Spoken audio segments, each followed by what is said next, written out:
Hi everyone, welcome back. Or should I welcome myself back? I am really excited for this video. I say this every time, but it is a summer reading list. I know that it's summer. Most of us are not in school, but I'm gonna give us some homework, or I'm giving myself homework. You guys can decide if you want to kind of like join me and do some reading too. This list is a little bit ambitious, and the reason why I say it's ambitious, we've got about 10 books and 2.5 months left of summer. You'll see in some of the books, there's kind of a theme. I'll let you be the judge of what that theme is.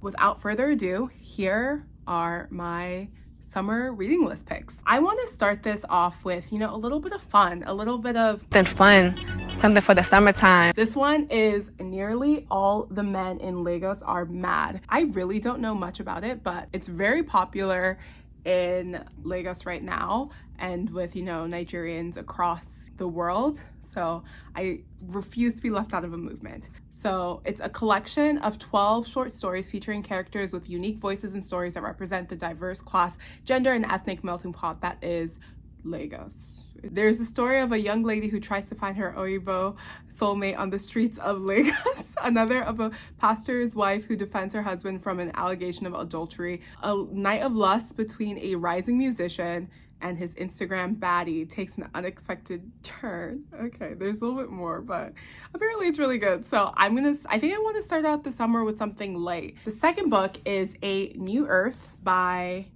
Eckhart Tolle. I found out about this book because of another YouTuber, Damon Dominique, who's like a travel language YouTuber based in Paris, but also kind of like a global citizen. That's the name of his book. He talks about this book a lot in terms of like figuring out what his like life's purpose is supposed to be. And I feel like I've had a lot of those like reflections over the years, but I almost kind of want to see, I want to read something that might even give me another aha moment. So we'll see. I'll let you guys know. Oprah Winfrey, of course, calls the book a wake-up call for the entire planet, one reader at a time. It helps us distance ourselves from our egos and open ourselves to a higher self.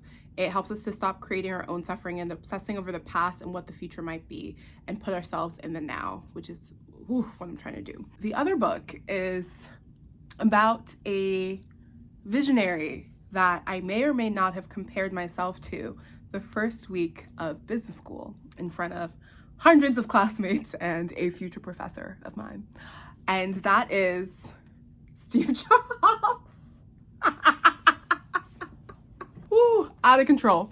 So this is a biography that Walter Isaacson wrote, and I think I've probably talked about this here before, but I really enjoy Walter Isaacson's profile. So one of my favorite books that I've read in the last few years is Leonardo da Vinci, another visionary that I have also compared myself to. Why not? Life is short, do it. He just does a really good job of bringing you through their entire life's journey, but also not skirting away from like the more controversial things. Like Steve Jobs wasn't known to be like super friendly. This is based on more than 40 interviews with Jobs conducted over 2 years, and interviews with more than 100 family members, friends, adversaries. Ooh, I love that.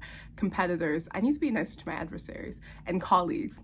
He knew that the best way to create value in the 21st century was to connect creativity with technology. That's why I really want to read this, because I do feel like that's one thing that he's somewhat mentioned in the Leonardo da Vinci book about just like bringing art and science together, which is something I've always been interested in. So we'll see. And then everyone's favorite group of founders, the PayPal Mafia. This is the story of PayPal and the entrepreneurs that shaped Silicon Valley. And there's always a story about how every generation in Silicon Valley or within the tech industry, there's a company that is started, and when a lot of the impactful employees leave, they go on to start different things. And PayPal was one of them. So like Meta is gonna be, they might write a profile on that soon, in a few years, about people who left Meta /Facebook /Instagram to, do their own thing and ended up revolutionizing the industries they decided to go into. I don't know.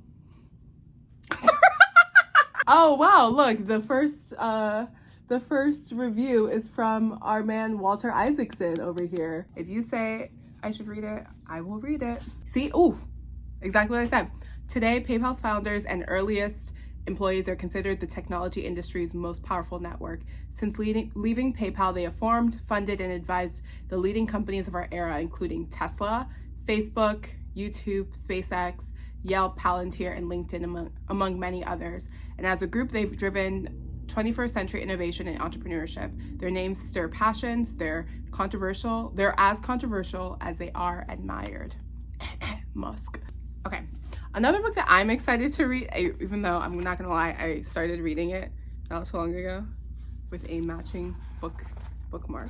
It's How to Build a GD Empire, Try Not to Get Demonetized, by Ali Kriegsman. I feel like there was a time when her branding and her publisher, they popped off, because I was hearing about this book everywhere, and I too want to start or build an empire. Filled with heart and humor, How to Build a GD Empire shares the real-world, hard-earned business wisdom of one female entrepreneur who transformed an idea into a massive category-disrupting brand. With chapters ranging from that magical and miserable beginning to the business you start won't be the business you run. Entrepreneurship 101 from a young female entrepreneur, which is what I will be doing this summer. So this is what I'm telling you. There's a theme. You saw it in the beginning. I want to sprinkle in some like fiction and like fun stories in this like list, because I don't want to just read nonfiction the entire time and not give my brain some time to rest. So I'm going to also add The Namesake by Jhumpa Lahiri, who I am obsessed with as a writer. I think this is the last book of hers that I have not read. This one, and I think her Italian short stories, but that's not her book. She just translated it into English. But I've read all of her books. One of my old roommates, she let me borrow one of the books. I can't remember what it was called. And I loved it so much that then I bought another one and then another one. So this is what I'll be working on.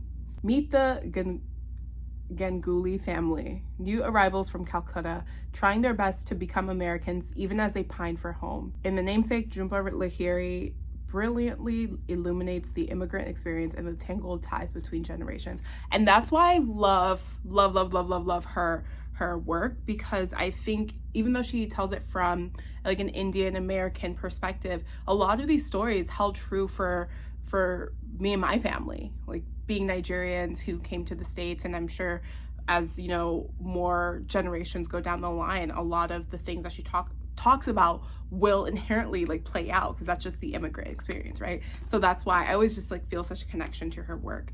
I'm very excited about this. Another book is called Influencing is Your Superpower by Zoe Chance. She is a professor at Yale Business School of Business of Management. We talk about influence a lot and how important it is in just so many different areas. I think we tend to focus a little too much on it for the internet industry, but I learned at work how much influence plays a part in your everyday, no matter how low you are in your company's org chart to how high you are. If you can't influence people to do what you want them to do or you think is best for the company, you don't have a position, you don't have a company, you don't have a brain, you don't have anything. I wanted to read this because apparently her class on influence is like the most popular class at Yale School of Management. Another book that I want to get through is China's Economy.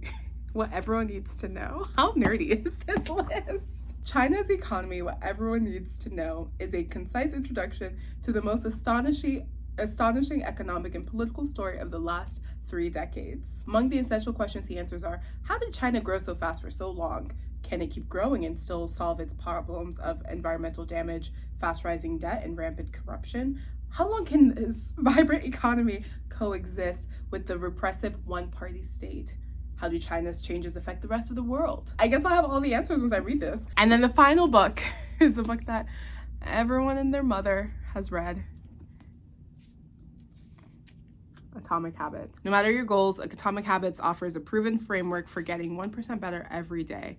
Okay. There's also Chip War, which is the fight for the world's most critical technology. The reason why I wanted to read this book, and I've already started, I'm not gonna lie, I haven't gotten that far. Everyone keeps talking about chips during the pandemic. You know, you couldn't get cars because they relied on chip technology that the supply chain just like wrecked. You couldn't get like new phones. It was just like just so many things are related to chip manufacturing, and a lot of it is done in Taiwan right now. And so It's a national security issue. Am I regurgitating facts right now? When I went to Taiwan over the summer, I expected to be like, everyone here works at the chip industry. That's not the vibe at all. I just want to read a little bit more about the history because I know there's a time when the US was actually the leading chip manufacturer. Many would be surprised to learn that microchips are the new oil, the scarce resource on which this modern world depends. I already said that. Today, military, economic, and geopolitical power are built on a foundation of computer chips. Virtually everything from missiles to microwaves, smartphones to the stock market runs on semiconductors. It's also chips. Until recently, the US designed and built the fastest chips and maintained its lead as the #1 superpower. Today, America's edge is slipping. What's more, China, which spends more money importing chips than importing oil, is pouring tens of billions of dollars into a plan to catch America's lead. So at stake is not only the US's economic prosperity, but also its military superiority. The book recounts a gripping history of how tiny silicon chips came to define our world. That's also where the name Silicon Valley gets its name from. That's where they started. That's the goal for the summer. I'm really excited to do this in addition to working on my business. I'm hoping that reading these books along the way will inspire me in different ways, keep me grounded, or keep me kind of focused on, the entrepreneurial journey. I'm very excited. Let me know if you've read any of these books, and if you haven't, pick a book and read along with me. Let me know. I want to make sure that we're reading together, we're growing together, and we're learning together. Okay, bye.